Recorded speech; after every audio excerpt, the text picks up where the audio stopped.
Okay, I think we're about ready to get started again. Our next speaker, we tricked him into coming all the way out here from Oklahoma. We told him that he was going to give one 30-minute talk, and when he got off the plane and picked up his luggage, we told him you're going to have to do two one-hour talks. So, but we didn't tell him that until he got here. But luckily, he's in extension, so he's full of it and can cover it. And Dr. Brian Arnall, he's from Oklahoma. He did his PhD out in Oklahoma working on developing the GreenSeeker technology. He's their precision nutrient management specialist and assistant professor out of Oklahoma State University. So I'll let Brian take over. All right, thanks Josh. I want to preface this with, when I do my talks, if anybody has a question, interrupt me. I get tired of my own voice after about 5 minutes, so interruptions are welcomed on my behalf, and I promise you after 10 minutes they'll be welcome on your behalf. And I feel sorry for you guys having to listen to me twice, and I have the best times. I have that pre-lunch where everybody's just getting ready to eat, they're ready, they're tired, they want to get out, and the after-lunch sleep crowd. So, you know, they bring me in, they give me the best two time schedules on this. I'm going to try to run through everything to give you guys a really good idea of what's happened in Oklahoma. And we do work with the GreenSeeker. It's just kind of the way that things have lined out. So what you'll hear about from me is 99.9% GreenSeeker, which is one of the 2 or 3 companies out there with active sensors. First, I'll start off. This is going to be kind of a history on what's happened and also how the sensor works and how we implement it in Oklahoma. And then after lunch, we're going to come back and I'm really going to tell you about what we're doing in the way of reference strips, whether it's a high or a low end, and also, you know, what's been doing in the application, what our producers are doing, what the producers actually kind of throughout the Corn Belt, that region north of Oklahoma, are doing also. So starting off, implemented by OSU, it's a GreenSeeker sensor, and that picture did not line up. I don't even know how that happened. GreenSeeker sensor, the enriched strip, which is just a high-end reference strip across the field. We'll get into that more. The ramped strip, which is basically a small nitrogen study placed in every field. We've had great success with that until this year, and we've developed some problems with it, and I'll discuss that a little bit, and there's going to have to be some changes on what was a really successful program. And that's the way we've been operating is we test the theory, we go after it, we get it out there, and wait for it to fail and find a reason to fix it, or find a way to fix it. So that's been what this is. The whole GreenSeeker everything, we keep coming up with problems, we keep trying to create solutions. And all we're trying to do, the entire end unit is, let's try to do better in nitrogen management than what was done last year or the last 10 years. And an improvement, whether it's small, is great, especially when that end price hit 90 cents a pound of N. A couple weeks ago, we have urea. I know in Oklahoma we hit about $900 a ton for urea. We're at UAN's at about $500 a ton, and anhydrous is at $1,000, with DAP just short of $1,200 a ton. So, and I've been doing a lot of talks lately over nitrogen. Can you imagine that? And phosphorus. And I keep going to a talk, I'll get the numbers the day before. If it's a county talk or a statewide talk, I'll get the numbers a day or two before. I'll go in, put it in the presentation. About halfway through, I'll have somebody raise their hands like, Brian, those numbers are wrong. They're completely wrong. You're off by $50 a ton. And so I've given up putting numbers on the slides for the most part. I just say it's high. It costs a lot. Progression of the timeline. For OSU, there's been development of a sensor-based or a N-rate recommendation, N improvement since 1991.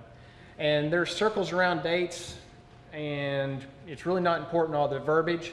Just see that from 1991 on to current, we've been doing work at Oklahoma State. I mean, it's not something new. It's not something just, you know, magical. It's appeared in the last 2 years. They've been working on this. Dr. Bill Ron, Solis, we got 2 engineers, Dr. Soley and Dr. Stone, and they've been going at this for many years now, primarily working in wheat because beef and wheat in Oklahoma is king. So we've got a lot of years under wheat. We've got now a good deal of years under corn. We're starting in cotton and sorghum. In 1993, this is equipment they're using, and I've got a feeling Wade might be in a picture of these or two. He's going to be up here. But they had huge, you see there's a laptop on a tractor. That was a sensor they used back then. Jack was showing these nice little sensors, little sticks, you know, everything. Back then they were having laptops and battery packs and this and that carrying around everywhere. It's improved a lot since then. In '95, they did a study to look at the spatial variability in fields. They went out and measured in a Bermuda grass every foot and shown there was major significance in nutrients in that, pretty much every square foot in that region. Really significant at every 4-foot square in agricultural fields that could be and needed to be treated. But you guys already knew that. There's variability in your fields. If you take one soil test, if you take one core for your soil test, how well is that going to represent the rest of the field? If you're on an 80-acre field or a 200-acre field? Not at all. You're just shooting in the dark. In '97, they came up with the yield prediction model, which I'll explain a lot later. And that is one of the big bases behind the work that they've been doing here, or doing there at Oklahoma, is being able to mid-season predict yield. And that's the biggest part. There's two components that I want to talk about, which is measuring the response to nitrogen and also predicting yield. And we've been saying, and we will die by this, that it takes both of those components together to do a good nitrogen-based rate, or a good nitrogen rate. If you just use one component, a response to nitrogen fertilizer, you're going to be off. If you just look at yield or maximum yield, you're going to be off. It's a combination of two that's going to give you the best rate overall.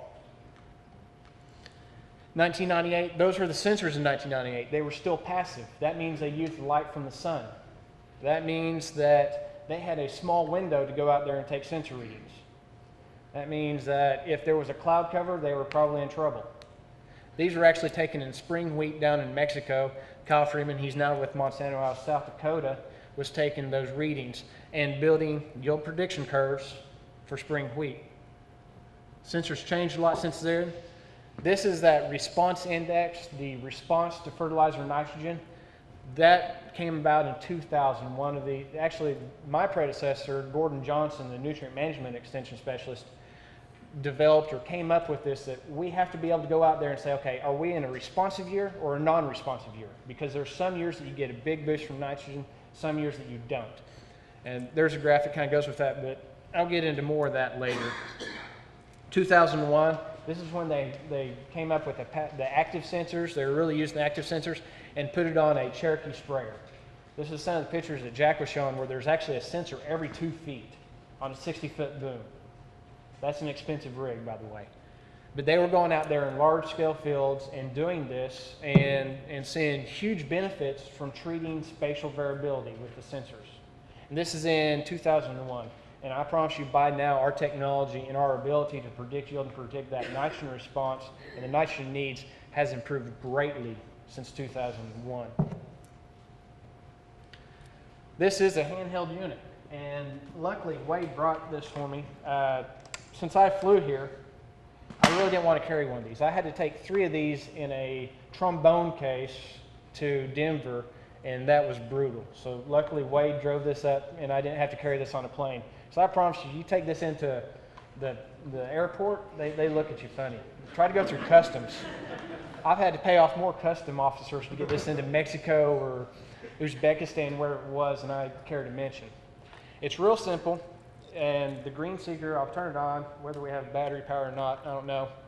We have a battery pack back here. This is a 12, can everybody hear me all right? Okay, good enough, heads are shaking.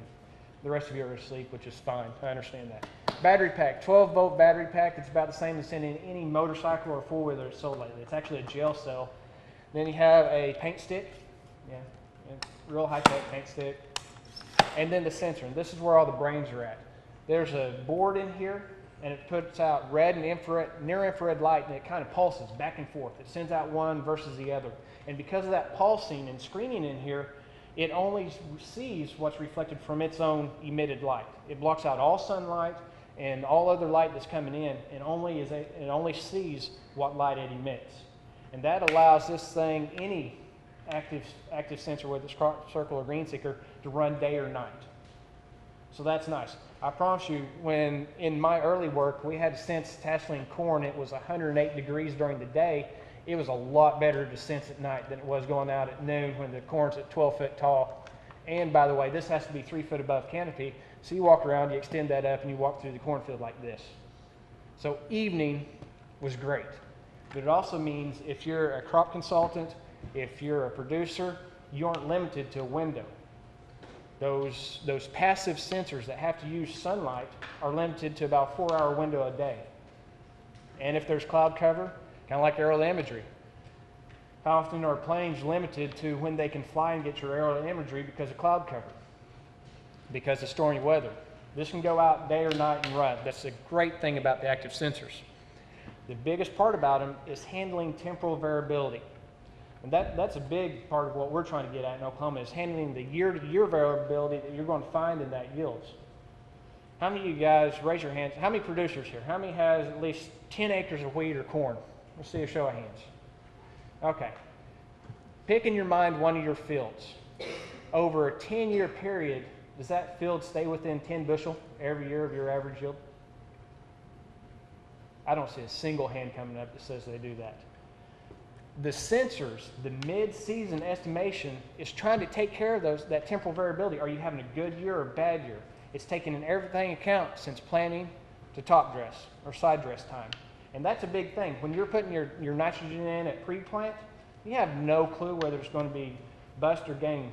You make a break or make a million. You never know at that time. It's a complete shot in the dark at planting whether you're going to have a good or a bad season, right? The rain could come, it might not come. Or it could come to the point where everything floods out. You have no clue at that time. So this is taking care of that temporal variability, that year-to-year variability. We in Oklahoma are pushing more so right now just a flat rate based off of this, a rate that's applied across the field. We're trying to improve upon what our producers are doing.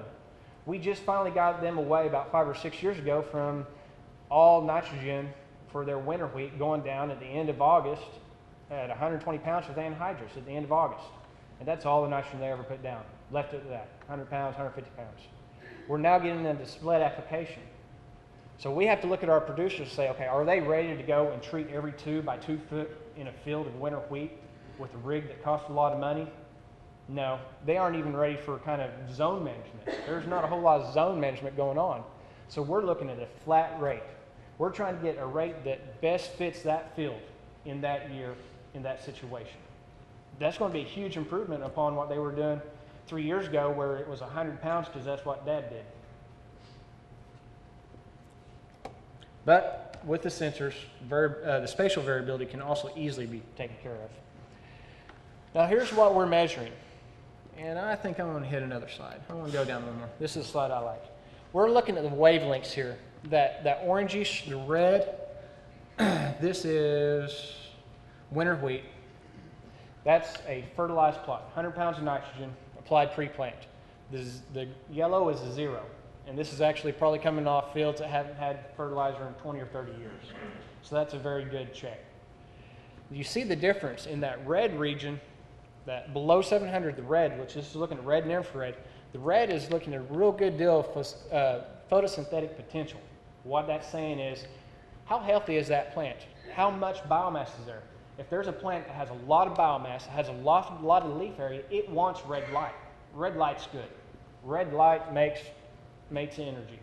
So bigger plants, more healthy plants are absorbing more of that red light.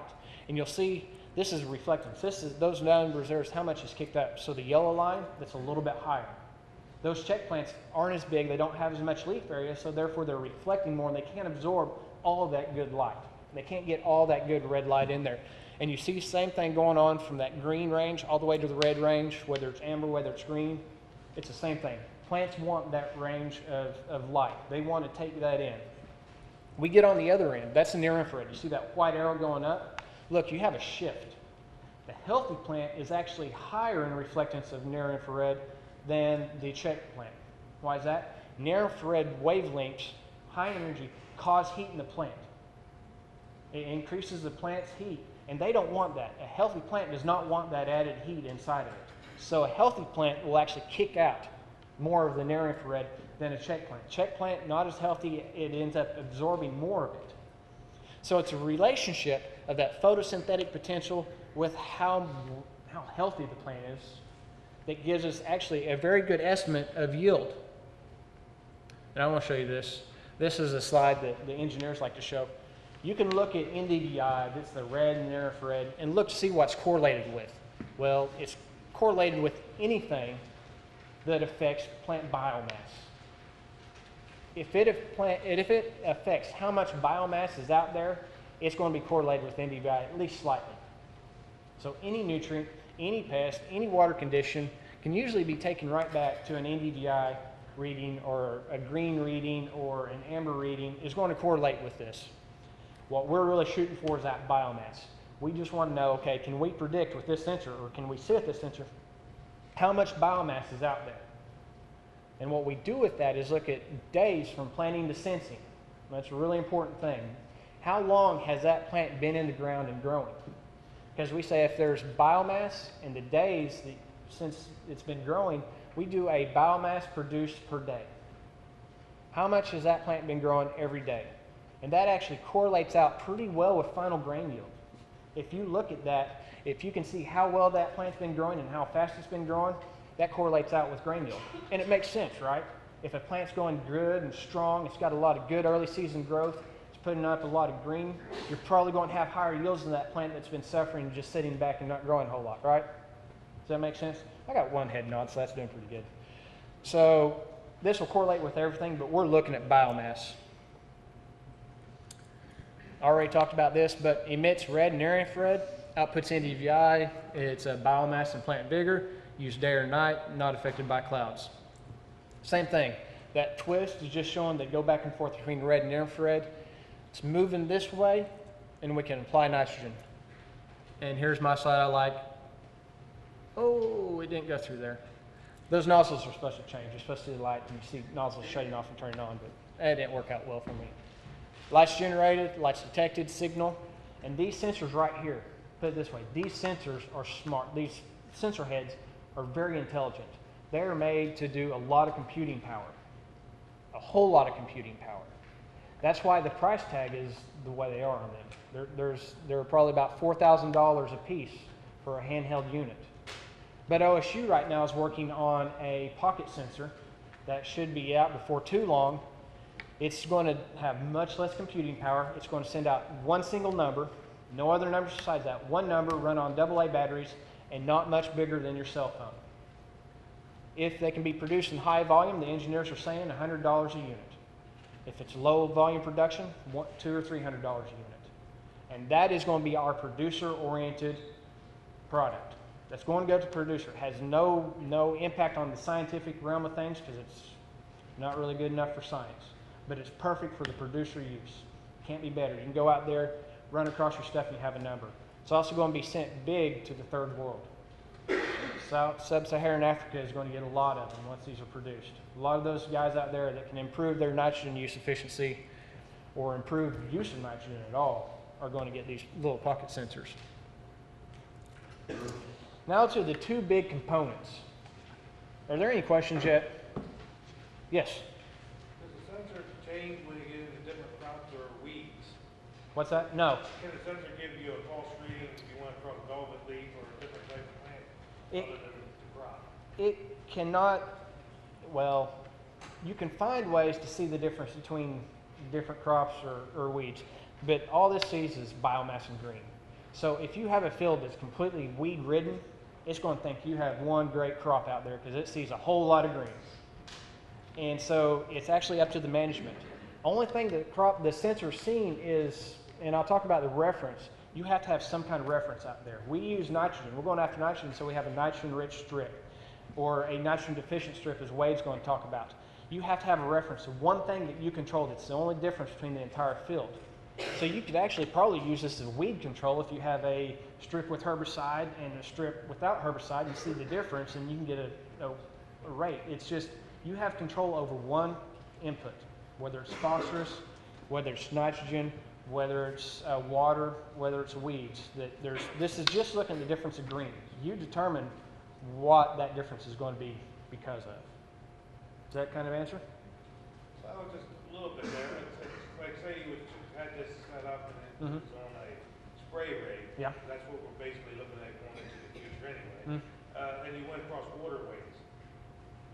You know, this is when you hit grass waterways, Yep. you have weeds or more green into it. Yep. That changed the setting on the spray rate. it would see that as your crop. So it would see that if your waterway is extremely green compared to the rest of your field, you'd see that as extremely green crop. Which actually, if it was much greener than your reference, you probably won't be putting on any fertilizer the way we do things. If your waterway is much greener, because we don't feed the rich and starve the poor, or starve the rich and feed the poor. We do something in between. If the rest of your field is as good or better than the reference, if it's better than that enriched strip, you aren't going to put on any fertilizer.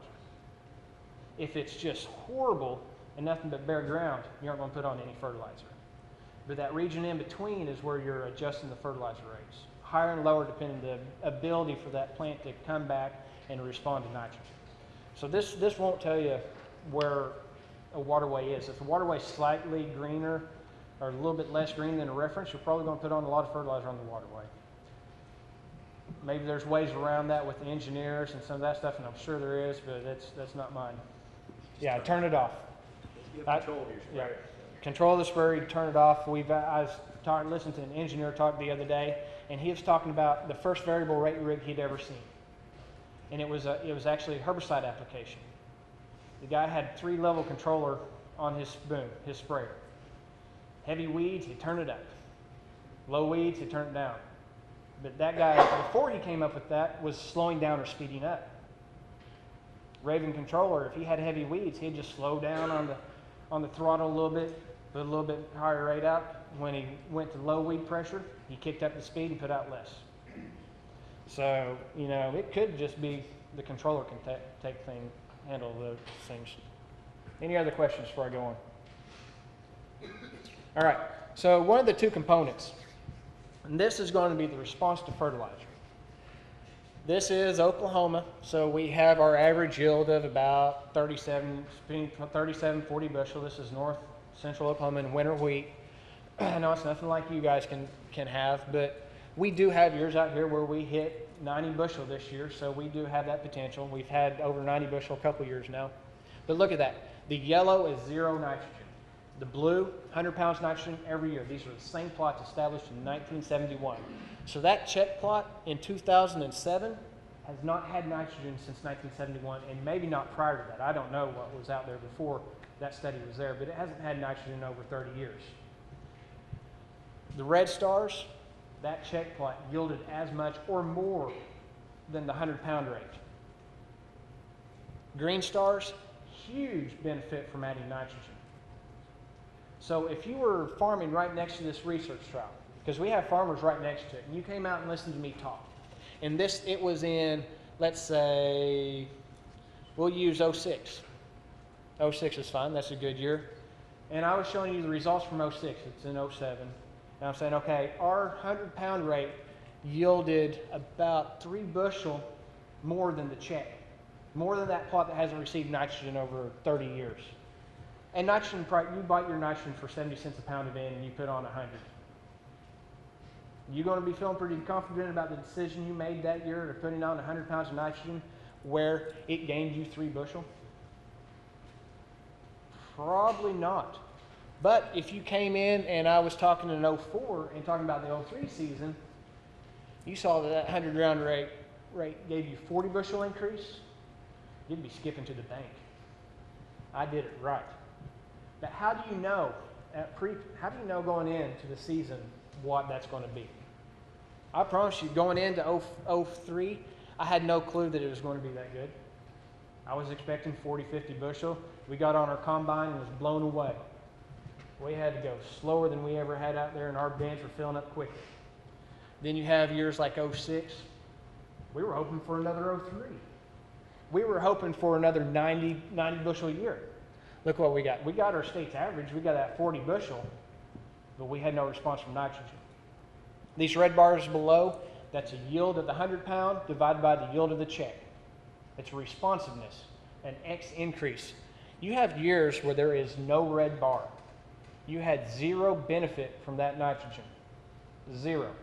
Then you have years, 1994. Huge. A 4X increase.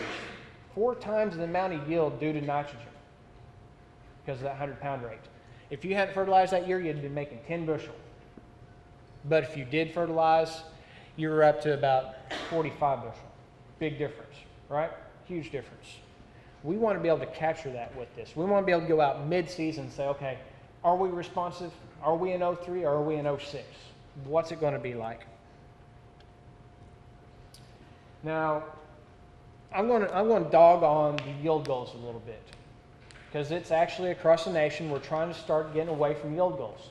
Yield goals are better than going out there, rolling the dice and saying, okay, I'm putting down 120 pounds this year, because that's what it feels good at. That's the rate I'm feeling confident about. It's 120 pounds. I got a question. Yeah. On these yield responses, was there any correlation between the weather? Oh, absolutely. The weather those seasons where there was a response and no response? Absolutely. Weather has a big impact on it. The weather, whether you have a year for mineralization or immobilization of your nitrogen, whether you have a drought that comes in at the wrong time or the right time, whether you have water at the right time. In the environment, the weather is 90% of the factor in this, in my opinion. I mean, the weather's dictating whether you have a response to nitrogen or whether you don't have a response to nitrogen. Now, I haven't gone back and looked at significantly, what kind of weather conditions cause the good or the bad. I have looked at rainfall patterns. If we've had a consistent rainfall pattern, our yields were much higher. That year where we hit 90, that was the most consistent rainfall pattern that we'd ever had at that station since I think I was able to get the data from 1980, where out there it could be really sporadic. You can have a huge rainfall event, then 4 weeks of dry, 100-degree temperature, or you can have constant kind of intermediate. And that year, that 2003, it had a consistent small amounts of rain throughout the entire growing season. And it led to that huge yield. Same way with this year where we hit 90 bushels again, we had a good rainfall pattern. So weather is a driving factor. What I like to say at the yield goals, especially for our guys, we tell them yield goal is going to be the last 5 years, average of your last 5 years yields, times about 20 to 30%. Get that increase in there to make for the good year. If you're putting out the nitrogen for your yield goal every year, you're like Sammy Sosa trying to hit for the fences every single time. You're that baseball player out there that's trying to hit a home run with your nitrogen rate every single year. Now, how many of you guys follow baseball at all or even care about baseball? Okay. Well, we got one or two. Orioles won, so I didn't feel so bad about wearing the orange today. You don't have a good chance of hitting a home run every time. These are theoretical numbers. I have no scientific background behind this, by the way. I know if I'm trying to hit a home run, because I like to play softball. I enjoy a little bit of slow pitch softball, summer league. If I try to hit a home run every time, I'm not making it to base very often, period. I'm really not going to hit but maybe one home run a season. So my chances of hitting a home run are maybe 4%. The rest of the time, I shoot myself in the foot. I shoot my team in the foot because I'm hitting for that home run. But if I'm trying for, okay, let's go for an infield double or triple, my chances of getting on base are a lot better. I just like to say that the yield goal is really like trying for that home run every year. You're trying for max yields year after year, and you're shooting your in rate for that highest amount. Because really, you don't want to miss out, right? You don't want to miss out, especially with $7 wheat and whatever corn's at. I haven't kept up the prices the last couple of weeks. $13 beans, whatever. You're wanting that max yield. This is some stuff looking at, this is the same data. We saw the response index, those two graphs. This is looking at optimum in rate in that winter wheat. We looked at if the farmer put down 40 pounds of pre-plant nitrogen, what would have been the optimum top dress rate, looking back at the rates. So our optimum rate goes from 0 up to over about 70 pounds of N per acre as it has his top dress. That's optimum rate. If he was using yield goals, if he is using yield goals for the region, which the average yield is about 40, so this is set at about, what's it set? This is set at a 50 bushel yield goal. The area's average is 40, and he's shooting for 50 bushel. Using 70 cent nitrogen, and of course it wasn't 70 cent nitrogen back in 1971, but using that 70 cent nitrogen, his average loss in fertilizer cost was $27 an acre. Those red bars are how far off he's off economically in dollar value, that he over or under applied. The green is where he actually made the profit, was right on. Yield goals, I always said, you're going to be right about a third of the time, relatively right. You're going to be high a third of the time. You're going to be low a third of the time. You're shooting for an average. Actually, you're probably high a lot more than a third of the time. But if you go right on your average yield, you're going to be off 1/3 either way. So this is showing that. Big numbers, and at $1 nitrogen, even bigger. Now on the yield prediction, we're hanging our hat on that response plus yield prediction. We've gone back to those same numbers, that same trial where we have sensor readings from 1999 on to current. That red bar is what the sensor predicts. That red square, that is the sensor's predicted yield. Blue diamond is the actual yield. I feel like I'm talking about Lucky Charms here. So we have the red squares. Look at that. We're predicting pretty close. We're above it almost always. We shoot a little bit high usually with the sensor. We're going to be a little bit high, especially since we are predicting if everything stays optimum from the point of sensing on, you could make this yield. How often, for us, hollow stem is where we want to have our nitrogen on by, of course. How often from hollow stem on to harvest is everything perfect? Do you have that perfect year all the time between hollow stem and harvest? No. You're going to have something come through and drop the yields. Say in 01, we had a big yield drop. Now, I don't even remember what caused it that year, but there's a big difference between what the sensor predicted and what actual yield was. And I promise you there's probably a drought or something came through that year and really dropped yields. But what's important to see those lines, that 55 is the average yield over those years. We follow the trend of that yield. When we see a low year in 06, our yield prediction was lower than the average. We have years in 03 and in 08. This is another one of our high years. How would you like to be as a producer to be able to go out there and know that you're either going to make 90 bushel or 30 bushel? And this is before hollow stem. Well before hollow stem, actually. This is that Feeks 5. We're using the ability to predict yield mid-season. This is in late February, early March. We're using that ability to go out there and predict yield and see how responsive the crop is to fertilizer. Because if we look back, and we may go back there if anybody has questions, if you look back, there are years where that check and the end rate was not a whole lot different, but you still had over average yields. You still had the check making over 50 bushel. Or you have the bad years where the check and the end rate are the same, where they're making a lot lower. Just by knowing if it's going to be responsive or not, you don't know if a responsive, a 20% increase is going to be a 20% increase tied with 40 bushel yields or a 20% increase tied with 90 bushel yields. And the difference between the two is big. So you need to know how much of an increase you're going to have and what kind of yield levels you're going to look at. So putting those two together, we'll talk about that later. I won't go on. The extension of things. Okay, now we're I'm nutrient management extension. Josh is nutrient management extension. Wade is, are you nutrient or small grains or what? Grain crops. Okay. Wade's grain crops, but he still plays with the nutrient management quite a bit. For our extension, we haven't had a whole lot. We haven't moved too much from the trains from nutrient management. These guys riding around on the trains, talking about what's going on, showing slides and graphs. Now, for nutrient management, we aren't like the breeders. We can't go take people out all the time to these variety trials and yield and hybrid trials and all that and have all these nice, pretty signs up. It's not as easy to do that with us. So we're still relying on a lot of graphs and a lot of data to extend to producers, which is tough. We've got some new stuff going on now. Oh, I guess I'm going to move into this. Why we're having a hard time or seeing a hard time of adoption for our producers, why adoption just hasn't been that great. Risk. The thought of risk is huge on producers' minds. They're always thinking about the risk. The risk of not making maximum yields and not making that $7 a bushel wheat. Also, the initial cost. Initial investment, if you don't have somebody backing you up, whether it's the NRCS or the state, initial investment's scary. $4,000 for a handheld sensor. If you look at variable rate applicator made over, it's somewhere around $20,000 or more. That initial investment is very scary. But we have seen over the years, and this is with prices about 2 or 3 years ago, you can save average for Oklahoma producers $10 an acre on winter wheat, almost $20 an acre for corn through sensor-based technology.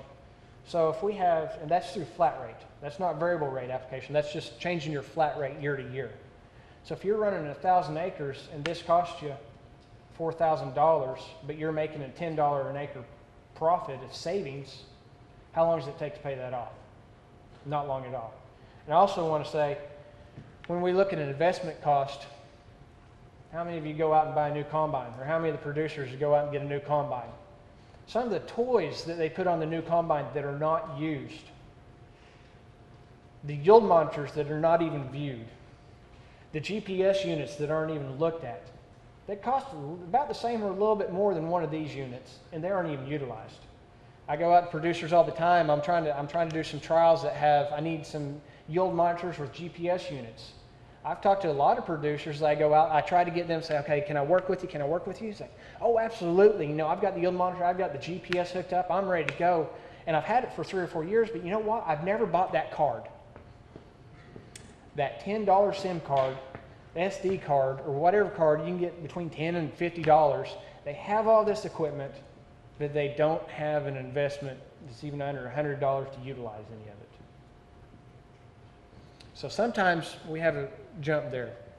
Producer characteristics, for us, it's an older group. We're dealing with guys, our average producer age is 65. Some of those really don't want to change. Some of them I can't blame. They're tired. They're ready to get out of it, and they're just doing it. They don't want to change. And then communication. Can you imagine trying to tell one of your 75-year-old producers about a sensor like this? That is a ton of blank stares. It's more than blank stares.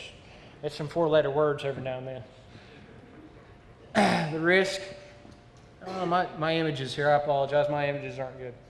The risk, the perception of risk. You're in agriculture. There's risk going to be involved. Doesn't matter what you do, what equipment you have, what techniques you use, you have risk, always and forever. Now, it's however you deal with those risks, and whether they be the bugs, whether they be drought, whether they be nutrient. And behind there, I wish you could see that, and I wish I had it set up right. Risk can be kind of put into gambling. We have an extension agent at OSU, or actually our small grain specialist at OSU. He likes to say risk. If you just go out and use a soil, just randomly guess for your nitrogen rate, you have the same chance of getting it right as you do winning the lottery. Now, if you go in and you do a pre-plant soil test analysis and get your end recommendation there, you move it up, and now you're probably getting into the coin slots, and you're getting into some region right there. Your chances are a lot better than the lottery of hitting it. But then again, you're probably going to lose out a good majority of the time. If you have something mid-season to go out there, you can improve your chances to maybe the roulette wheel, maybe the blackjack, whatever it is. Your chances are better. They're still risk, but you've improved that risk of loss. Because really, just going out there guessing is a lottery. If you hit it right, woo, you should celebrate. The money, we have the initial cost of the sensor and the applicator. When we show pictures of this, that scares producers. That's a lot of initial investment right there. This is not what's out in the field. This is what scientists can do, but this is not what's commercially available. The number of sensors that are on equipment now is much less than that. It's actually 6. No matter boom width, it's going to be 6 sensors. Producers, this is Oklahoma's producers right here. Those are our 2 guys. Those guys, I love them. This is a video clip which isn't hooked up. We have Tom on the other side. He's talking about the GreenSeeker. He's actually been using our reference strips in GreenSeeker for some time now. And he first started out, I was like, yeah, I let these old ivory tower guys go out there with their little magical box and do some stuff on my fields. I had no clue what they're doing, but they're putting out some strips and they're doing some of this and some of that. They told me what they recommended. They said to put down 20 pounds of nitrogen. Well, I always put down 60. So I put a strip of 20 down. I followed them. I listened to them. The rest of the field was 60 pounds. Well, dadgummit, if that 20 pounds didn't yield just as much as my 60-pound rate. So in year 2, they actually said 0. They said, don't put on any, Tom. You've got enough out there. Well, I really couldn't deal with 0. So I go out and I put on my 60 again. And dadgummit, if that 0 didn't do just as good. So now I trust these guys. That's common. And we'll have some times where we don't do as good. You know, we're a little bit less. But if you yield, especially when N was 50 cents, grain was $3, and you can yield 2 bushel, within 2 bushel of what they're doing, and you saved them 50 pounds of nitrogen, they don't care. That coffee shop's hard to break off, though. You get them out of that coffee shop routine where they're trying to make that biggest yield, those guys are hard to get on this because there is a risk of dropping a bushel or 2 every now and then. I mean, it's not going to be right. But overall, the economics year after year pay off. We had a lot of guys where out of 6 years, they made it great out of 5. We've got one producer that's been able to go, he said he's been able to buy 2 new John Deere tractors with what he's saved, big John Deere tractors, was what he's saved off of fertilizer cost from the sensor. But this last year, he was off. We recommended 70 pounds of nitrogen top dress, which was pretty insane for us. I would have been pretty worried about having to put down 70 pounds. He went out and put 100 pounds down. He gained a couple bushel over us. He did. There's going to be a few of those instances where we're a little bit off. But I guarantee if he was back at yield goals, it's not 5 out of 6 years right with yield goal. It's 2 out of 6, getting relatively close. So what you think as you listen to this and as you listen to all of us, we aren't going to be perfect, but what we got to look at is an improvement over past. Can we do better than what's been done in the past or been done currently? That's what we're shooting for. Perfection in agriculture is just impossible. Boy, that picture's bad. This is soil sampling, going out and taking their soil samples. Now, we do not want to get away from soil sampling because it's extremely important. But soil sampling, especially for winter wheat, when you take that soil sample in August, you have no clue what that soil is going to be like by February. You don't know if you're going to have a lot of nitrogen mineralized or a lot of nitrogen immobilized. You don't know if you got the rains. You don't know if you have the drought. So the soil test for nitrogen, it's really a lot of the time shot in the dark. But you got to have it for pK and lime and pH. So here's one of our county agents and some of the producers. These guys do like to huddle around and look at the equipment because we have some fancy rigs that we make the engineers build. I, as an agronomist, love our engineers. We ask them to build some of the craziest stuff in the world, and we break it daily, and they fix it. You can't ask for more. They look at you funny when you ask them for something new to do, but they'll do it. We've put out a lot of our ramps, which I'm going to talk about next to our wheat demo plots. Pretty common. It's a really good way for us in the extension to have more FaceTime with the producers.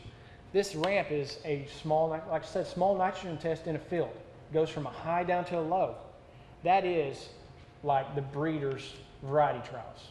A producer can see as N rate changes, that wheat, that corn, that sorghum, the cotton change in greenness. And it's extension based.